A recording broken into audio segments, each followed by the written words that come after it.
అబ్రహామా, నీకు ఒక్కడైయున్న నీ కుమారుని అనగా నీవు ప్రేమించు ఇస్సాకును తీసుకుని మోరియా దేశానికి వెళ్లి అక్కడ నేను నీతో చెప్పబోవు పర్వతాల్లో ఒకదాని మీద దహనబలిగా అతన్ని అర్పించు. ఇస్సాకు, ఇంత పొద్దున్నే ఎక్కడికి వెళ్తున్నావు? నేను మా నాన్నగారితో కూడా వెళ్తున్నాను. మేము దేవునికి ఒక దహన బలి అర్పించడానికి వెళ్తున్నాం. మా దగ్గరున్న శ్రేష్టమైన గొర్రెని బలిస్తామనుకుంటా. నాన్నగారు, మన దగ్గర నిప్పు కట్టెలు ఉన్నాయి. మరి దహన బలికి గొర్రె ఎక్కడా? నా కుమారుడా, దేవుడే దహన బలికి కావలసిన గొర్రెను అనుగ్రహిస్తాడు.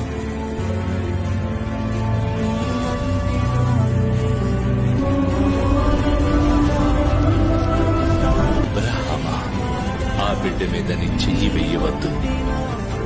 నీవు నిజముగా దేవునికి భయపడువాడవని ఇప్పుడు నేనెరుగుదును. నాకు ఇవ్వడానికి నీ కుమారుని